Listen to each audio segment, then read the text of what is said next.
Now, we're going to move on to another interview that was given a long time ago by the great and legendary Malcolm X in 1963. This was just a year before I was born. And, you know, I've seen this many times, and this particular interview speaks for itself in more ways than one. So we're going to let the people, the great Malcolm X, and the people of the interview do it. This is not me at all, in no shape or form. Even my disclaimer, this is Malcolm X. And the interviewers and the other peoples on the panel that were there, in this discussion of, this subject. So, without further ado, we would let the interview commence.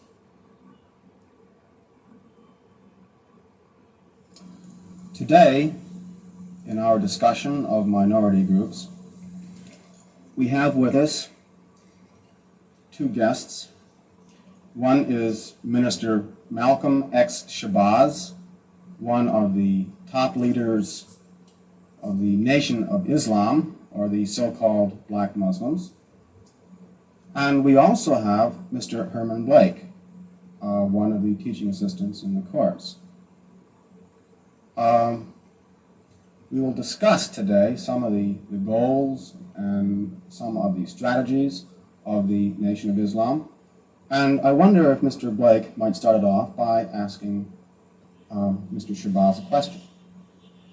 Minister Malcolm, the thing that I thought might be good for starting it off is to talk about one of the most pervasive beliefs in the general society about the Nation of Islam, and that is that it is an organization dedicated to the use of violent means to attain its goals. Now, this guy speaking is a black brother, questioning, dropping these questions to Malcolm X, along with a white commentator who is in the middle, the mediator. And this brother now is asking these questions to Malcolm X in 1963. The question I have is, how true is this, and why do you think it persists in society?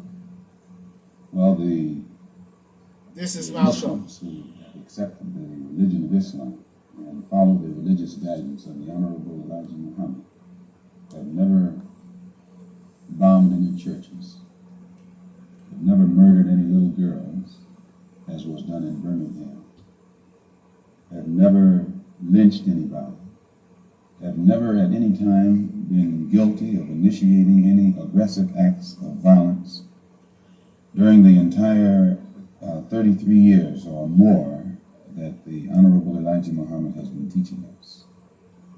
The charge of violence against us actually stems from the guilt complex that exists in the conscious and subconscious minds of most white people in this country.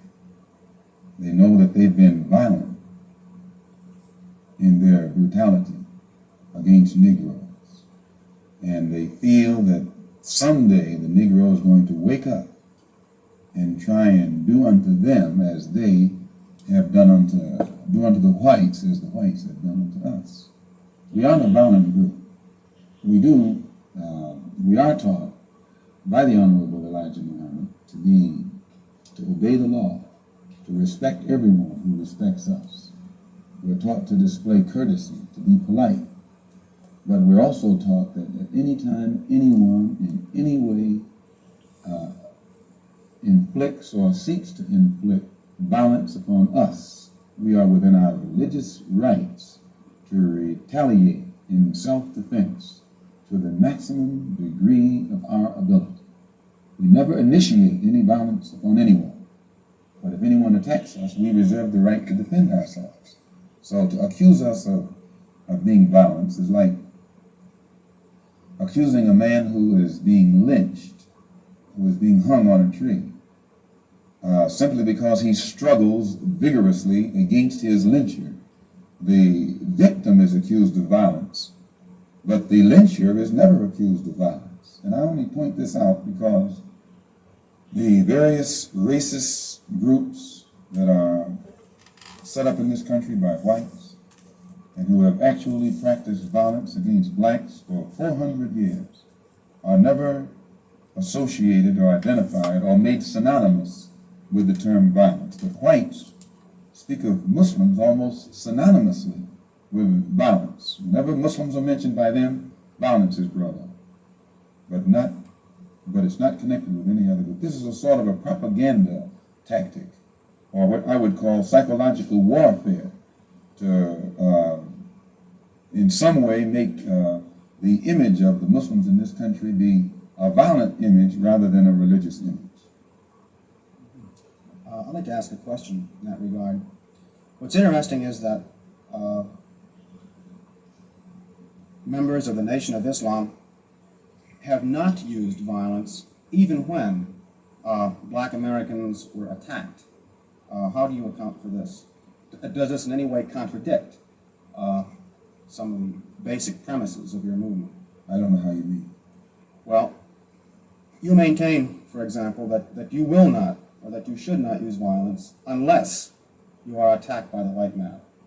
And I think we can note, in the last several years certainly, dozens and dozens and dozens of instances in which Negroes have been attacked, killed in some instances. You mean in these In demonstrations? the demonstrations and the bombings, for example, recently in Birmingham, where they killed 4 little Negro girls. And what interests me is the fact is that the Nation of Islam has not done anything to retaliate. I think you should be happy. The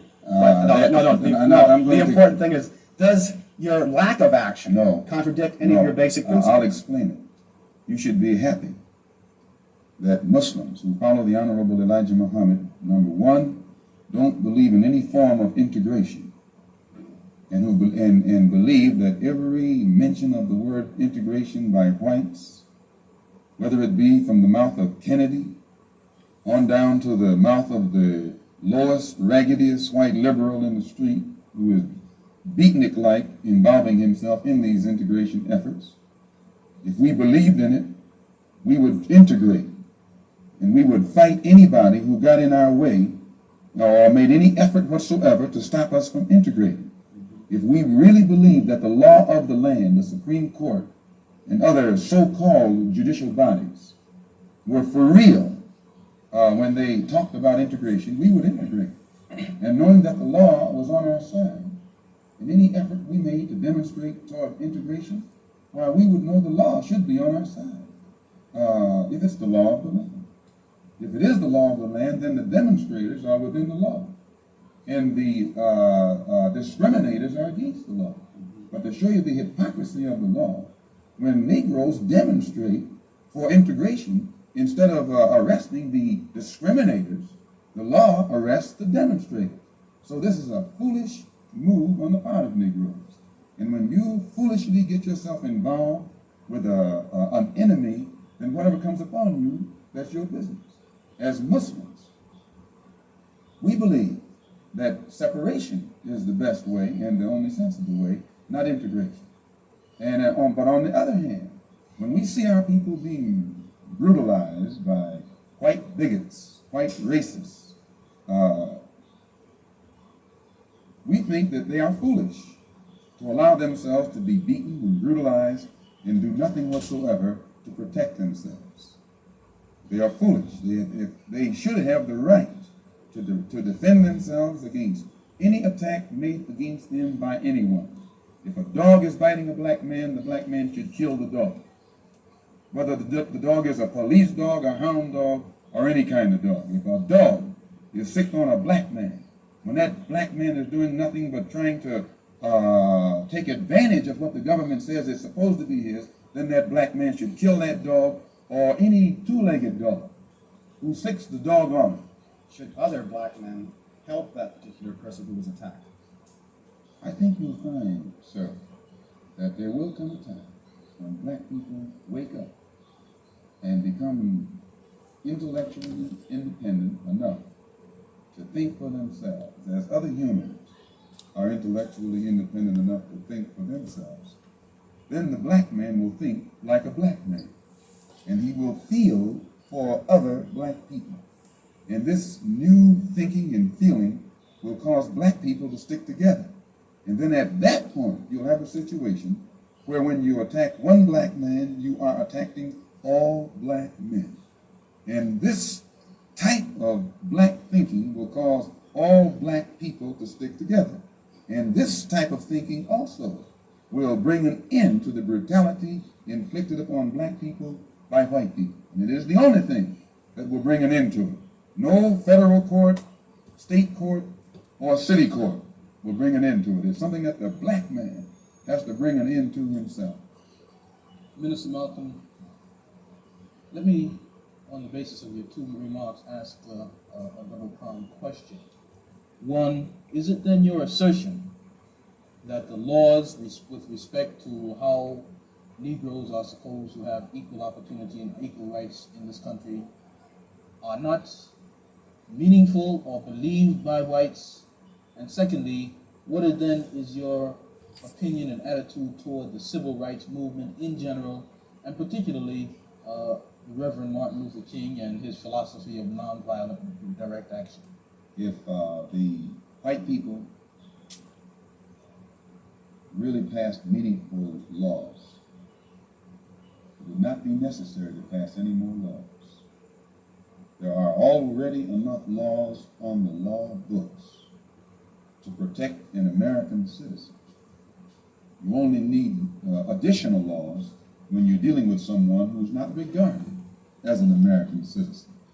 But whites are so hypocritical. They don't want to admit that this black man is not a citizen. So they classify him as a second-class citizen to get around making him a real citizen. If he was a real citizen, you'd need no more laws. You'd need no civil rights legislation. Civil rights, when you have civil rights, you have citizenship. It's automatic. White people don't need laws to protect their citizenship because they're citizens. But they don't want to tell us we're not citizens. And at the same time, they don't want to pass laws that are meaningful enough to protect us as if we were citizens. And the Supreme Court desegregation decision is the best example I know.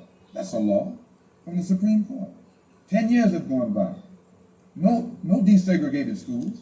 It hasn't been implemented beyond, I think, 9% in 10 years. So this just shows you the hypocrisy of the American white man. They talk out of both sides of their mouth. And for this reason, we who are Muslims, that is, who believe in the religion of Islam, who believe in God, we don't believe that black people will ever get any problem with laws being passed or new persons being put in office, white liberals being put in office. There is nothing that the white man will ever do to bring about true, sincere citizenship or civil rights recognition for black people in this country. Nothing will they ever do. They will always talk it, but they won't practice it. And with the Supreme Court, if the NAACP can tell me that they want a desegregation decision for me 10 years ago, but yet the schools haven't been desegregated, as I say, this is a victory with no victory. It's a victory that you can talk about, but it's a victory you can't show. So if you represent the NAACP and you're telling me about this great victory you won for me, when I look at you, I have to conclude that either you have been duped yourself or else you were trying to dupe me. And in most instances where the civil rights struggle is involved, there is no civil rights leader can point to me one concrete gain, practical gain that black people have made in the civil rights field in this country, not only during the past 10 years, but during the past 100 years. Now, the other part was with respect to Mr. King and the nonviolent direct action. Well, I will let Jimmy Baldwin and John Killings and Lou Lomax, the writers, answer that. Speaking right after this church was bombed in Birmingham, Christian church was bombed in Birmingham. All right, so we're going to continue on. White Christians too, mind you. And these 4 little girls were murdered. John Killings and James Baldwin and Lomax and the Negro writers and actors had a meeting at the town hall in New York. And Killings pointed out concerning these murders of these little girls, said the Killings had raised doubts about the intelligence of the nonviolence Just had me a of birthday nonviolence in the civil rights struggle. he went on to declare that he could no longer be asked to love those who persecuted and killed Negroes. He also, and the writer, Mr. Handler, who's describing this, said that Killins, it was not clear concerning Killins' remarks to his audience that he was breaking with it was clear rather to his audience that he was breaking with the doctrine of the Reverend Martin Luther King's philosophy that as Christians, Negroes should love their fellow man in a truly religious sense. Now, James Baldwin, speaking on that same platform, said, and I was present during this entire affair, asserted that the American people shared a collective guilt for the persecution of Negroes, much as Germans did because of their silence during the Nazi persecution. He denounced President Kennedy for what he termed Kennedy's lack of passion in the civil rights struggle. Mr. Baldwin said that there could no longer be a Republican Party for the Negro people as long as it listed a Barry Goldwater, nor a Democratic Party for the Negro people with a Senator Eastman on its roster. He asserted that the federal government acted swiftly and energetically, that unless the federal government acted swiftly and energetically, future slaughter would make Birmingham look like a dress rehearsal. And now, what do I think about King's attitude? King's right-hand man, Wyatt Walker, at King's convention, according to the New York Times on September the 26th, said, we have been duped, meaning these persons involved in the civil rights struggle, of which King is the symbolic leader. His right-hand man says, and I quote, we have been duped, or have duped ourselves, into believing that the chains have been broken, when in truth we have only been chained more securely. Half-freedom has in many instances been worse than no freedom at all. Why, don't ask me what I think about their struggle. I can tell you what they think about their struggle. And they are pointing out that it is becoming more difficult every day for the civil rights leaders to keep the masses of black people nonviolent and long-suffering and patient and keep them from becoming disenchanted. Hope that answers your question. Well, now there's a new party which has started on the East Coast called the Freedom Now Party, an all-black organization.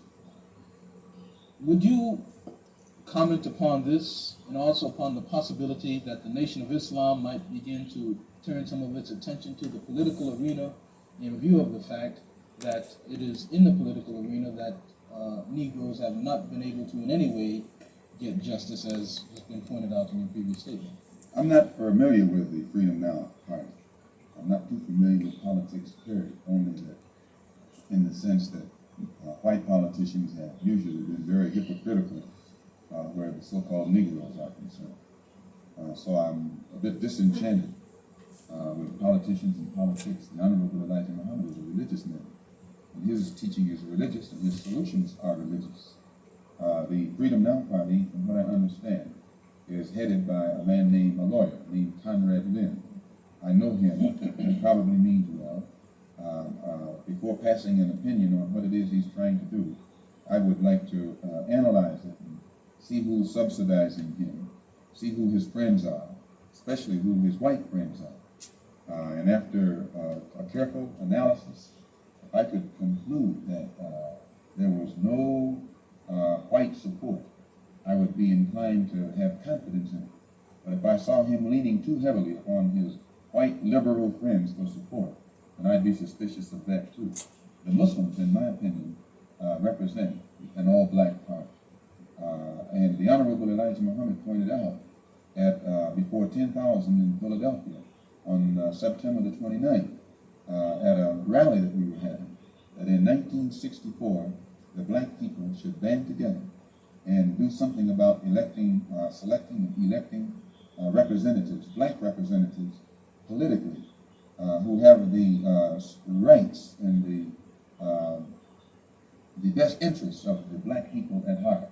That we should also unite together and sweep out of office all of the black political puppets who are used by the white power structure to continue white supremacy in our communities. In that regard, would you include Congressman Dawson, for example, from Chicago, and some of the people who represent him on the Chicago City Council? In which regard? In the area of acting as a puppet. I don't know what Mr. Muhammad's opinion is of Congressman Dawson. They both live right there in the city of Chicago together. I don't know what his opinion is of Congressman Dawson. I'm suspicious of any Negro, be he politician, be he clergyman, or civic leader who is constantly patted on the back by whites. I have a tendency to lean toward the Negro politician who is constantly condemned by the white power structure. This is my thought pattern of giving you an insight of it. You, though, mentioned Mr. Lynn and saying you'd like to know who his white friends are. Now, I'm wondering if you didn't make a contradictory statement in Muslim terms by using white and friend in the same phrase. That is I to use say, friend in quotes. I say, in other words, if a black man cannot have a white man as a friend. He may have a white man who's friendly, but being friendly and being a friend, I think, are two different things. I think there are many whites who act friendly toward Negroes. A fox acts friendly toward the lamb. And usually the fox is the one who ends up with the lamb chop on his plate. The wolf doesn't act friendly, and therefore the wolf has more difficulty in getting the lamb chop in his plate.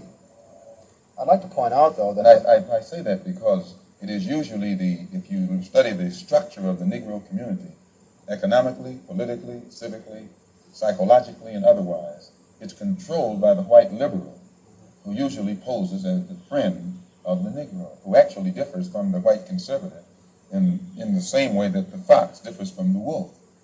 Their appetite is the same. Their motives are the same. It's only their mannerisms and methods that differ.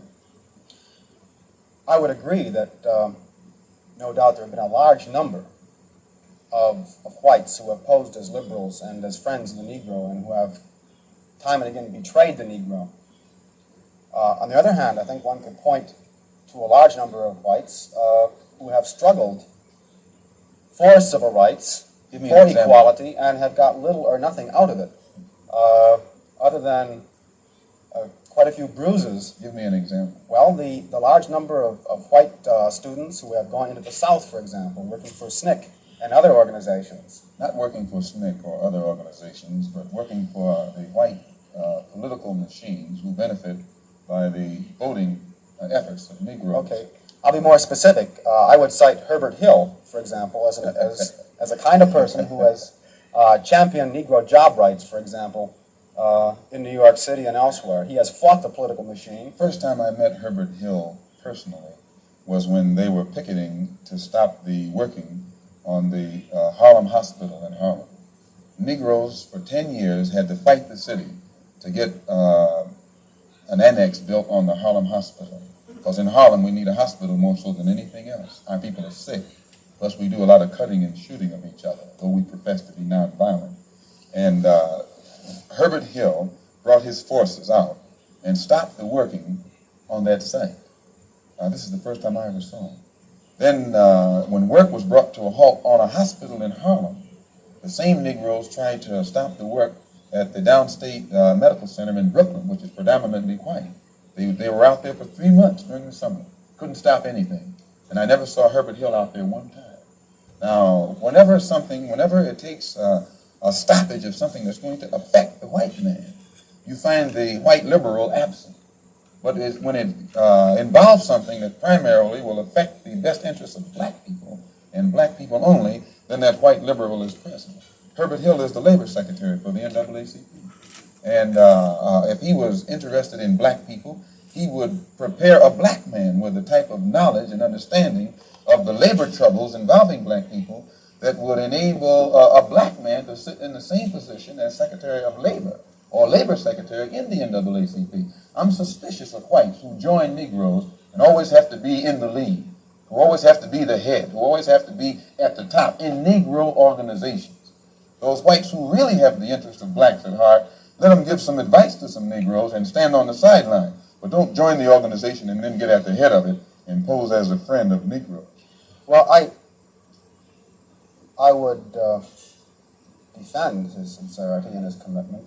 And more than that, I would say that just because a person is a Negro or a black American does not mean he's going to struggle for Negro rights or for jobs for Negroes or anything else. I think that Today, you could point to a large number of Negro leaders who have consistently betrayed Negroes in a whole host of areas. They aren't really Negro leaders. These are puppets that have been put in front of the Negro community by white liberals. These are parrots that have been put in front of the Negro community by white liberals. You can't name me a Negro leader who has been who has betrayed Negroes, who has not been endorsed, sanctioned, subsidized, and supported by the white liberals. Minister Malcolm, I'd like to... Well, I'd cite one example would be Congressman Dawson, for example, in Chicago. In Chicago, a large number of liberals located in the Hyde Park district have consistently fought Dawson and his betrayals of the Negro, and they've also fought some of the people who represent Dawson on the Chicago City Council. The only Negro I know who is constantly fought, only Negro politician that I know who is constantly fought by white liberals is Adam Clayton Powell. And they call him a racist because he speaks so bluntly on the race issue. But I'm not, as I said, not too familiar with Dawson and his work. Let me return to the Nation of Islam per se, Minister, by raising a question which struck me as a result of reading some of Baldwin's work, namely The Fire Next Time. Baldwin pointed out that in Harlem for many years he had passed the street corners and the soapboxes and heard people speaking from these platforms who were known as black nationalists, and nobody was listening. And he said all of a sudden he realized that people were beginning to listen to the Muslim speakers on the street corners in Harlem. The message essentially was the same, but it was that now many people were listening to what this message was. And you pointed out that the Nation of Islam has been in the picture for about 33 years. What is it, in your judgment, that has caused this tremendous amount of support that the Nation of Islam has garnered in the Negro community in, say, the last 10 years? When you put a seed in the soil, it remains beneath the soil until the season changes. And when the season changes, the seasonal change automatically brings about rather atmospheric conditions, bring about a seasonal change that makes that seed come up or crop grow in its appointed time. And all over this world today, God himself has brought about political changes, a political atmosphere, sociological, social atmosphere, economic atmosphere. These economic conditions, these political conditions and social conditions combine to bring about a situation that is making black people in America more receptive, their mind more fertile to the seed of truth that the Honorable Elijah Muhammad has been planting for 30-some years. And this is springing up today and causing our people to see and understand now what they couldn't see and understand before. What is the nature of this situation which is making black people more receptive? You take in the past, say, 15 years, how as we see,